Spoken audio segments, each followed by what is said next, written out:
Hey, everybody. This is your daily dose of all things royal. Welcome back, my gorgeous, good looking friends. Let's go back to the summer of 2022. Many of us were following the Amber Heard Johnny Depp trial. I followed it closely because I recognized that there were a lot of similarities between Meghan Markle and Amber Heard, not just personality wise, but network wise, people. I will cover that in a separate video, but for our purposes here, when I look back, I had originally said that Meghan Markle and Harry were worse than Amber Heard and Johnny Depp. At least Johnny Depp is still likable and talented. And Amber, to some degree, even though she is wretched in her behavior, also had made it herself and had some kind of talent. If you notice, Amber Heard has sort of stepped back a bit from the limelight, something that I don't think Meghan Markle is able to do, even though there have been attempts for her to stay out of the limelight. She is continuously putting stuff out into the media just to stay relevant. The book Spare is probably the worst thing that she has had her husband do in order to try and control the narrative. Because what it's doing, and I'm going to show you a few examples, is double down on the fact that these two cannot be trusted because they have been lying on just about everything. It goes from like little stupid things to like really serious things. For example, Meghan meeting the Queen for the first time and the story surrounding that, and how she curtsied deeply, or Fergie helped her, or where they were going, where they were coming from. I don't even believe that this was the way that this all went down. I think right now it would be Fergie that would have to confirm it. But listen to what is said in Spare versus what was said on the Netflix mockumentary. I didn't know I was going to meet her until moments before. We were in the car, and we were going to Royal Lodge for lunch. Meg came back to London a week later, October 2016. We lunched with Marco and his family, and I introduced her to a few other close mates. All good. Everyone loved her.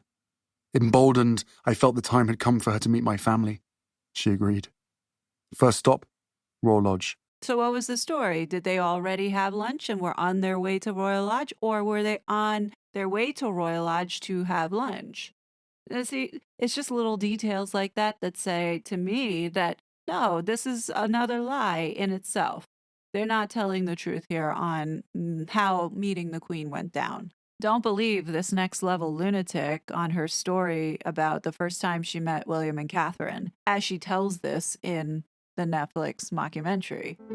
Even when Will and Kate came over, and I had met her for the first time they came over for dinner, I remember I was in ripped jeans and I was barefoot. So we just heard from Meghan's mouth that the first time she met Catherine and William was having them over at dinner. That's not what Finding Freedom says. And remember, Finding Freedom was a book that Meghan and Harry collaborated on with Omid Scobie. And it says, from the Arctic Circle, the couple returned to London, where Meghan finally met Kate, the Duchess of Cambridge. The January 10th get-together at the Cambridges' apartment 1A home was brief, but Harry wanted to make sure the two had a chance to connect. Now, I'm pointing this out because it's clear what's going on. Meghan and Harry are clearly distancing themselves from this book because the book is filled also, too, with a bunch of lies. But more importantly, it's filled with lies that tie Meghan back to this court case with her sister Samantha, because in the chapter, a problem like Samantha is going to put both Meghan and Harry in deep hot water should it get called or brought up. So if you notice, in the Netflix mockumentary and this book Spare, nowhere is this book mentioned. But in fact, it has contradicted many things that Scobie has said, sort of making him look like a poor journalist. I'll show you another example. In Finding Freedom, Omid Scobie and Carolyn Durand, we can't leave her out, explicitly describes Meghan's training. And it says Meghan's training wasn't just in necessities such as how to curtsy. She also underwent an intense 2-day security course with the SAS. So this is Special Services, Armed Services. the British Army's most elite regiment. The training, which all senior members of the royal family except the Queen have completed at SAS headquarters in Hereford. His preparation for all high-risk security scenarios, including kidnapping, hostage situations, and terrorist attacks.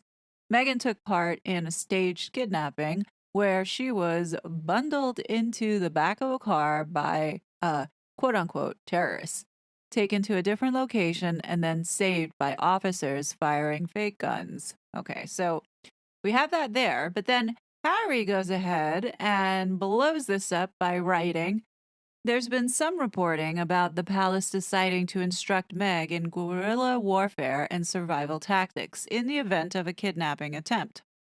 A best-selling book describes the day special forces came to our home, grabbed Meg, put her through several intense days of drills, pushing her into back seats and car boots, speeding away to safe houses, all of which is utter nonsense.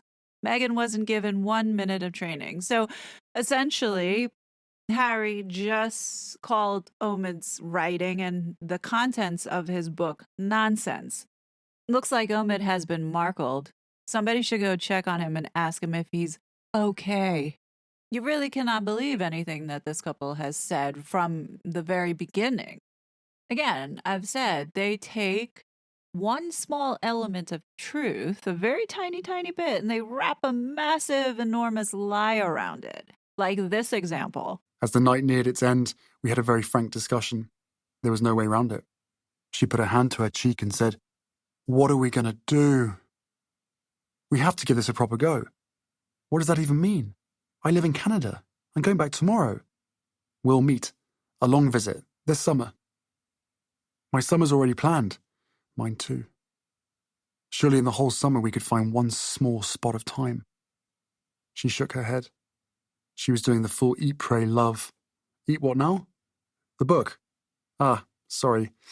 Not really big on books. I felt intimidated. She was so the opposite of me. She read. She was cultured. Not important, she said with a laugh. The point was, she was going with 3 girlfriends to Spain, and then with 2 girlfriends to Italy, and then she looked at her calendar. I looked at mine. She raised her eyes, smiled. "What is it? Tell me." "Actually, there's one small window." Recently, she explained a castmate had advised her not to be so structured about her summer of eating, praying, and loving. "Keep 1 week open," this castmate said. "Leave room for magic." So she'd been saying no to all kinds of things, reserving 1 week, even turning down a very dreamy bike trip through the lavender fields of southern France. I looked at my calendar and said, "I have 1 week open as well. What if they're the same week? What if? Is it possible? How crazy would that be?" It was the same week. What a coinkydink. That summer, I was going to be on hiatus from work, but I had travel plans, and a castmate of mine had said, "Just make sure in your summer plans that you leave room for magic." You stopped her and said, "Meg, I will just say one thing. Make sure you leave room for magic." What did you mean by that? I think we get caught up in on checking off all the boxes, right? Especially when you're sort of young and you have so much ahead of you, so much to plan for. And she was definitely in that space of, I'm on a hit show and I want to be able to do this and I want to be able to do this and I'm going to do that and I'm going to do that. And she was in the middle of writing, she was writing her list and having her plan. And I just said, stop, take a breath. You leave room for magic. Of course we plan. Of course we want. Of course we need. But if you don't make space for the things that God and Spirit and life have in store for you, then you may never know. Which I always believe. I always believe that there's a greater plan than the plan that you can make. And so I was just suggesting that she create that space for the greater plan. See, there you go. There you go. The lies. There you go. This bitch, I'm telling you, trifling. These two have lied from day one. Every story that they have told, there is the lies wrapping around them. We would be incredibly dumb to believe the stories that they have told around those invisible children. And the more of these lies that keep coming out, you can guarantee that the percentage is pretty high that they lied about that too. And I'll leave it at that. But what do you guys think? I mean, I already know what you guys think. I know that you see what I'm seeing, and it's only a matter of time where all of this is going to catch up with them. It's just this stuff has to stay at the forefront because we have submitted this trial that's coming up.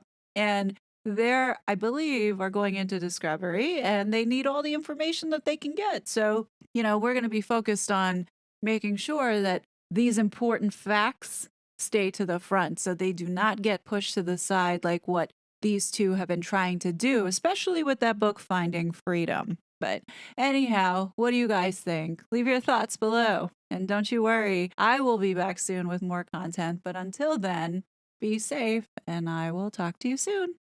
Bye. It was such a fraud.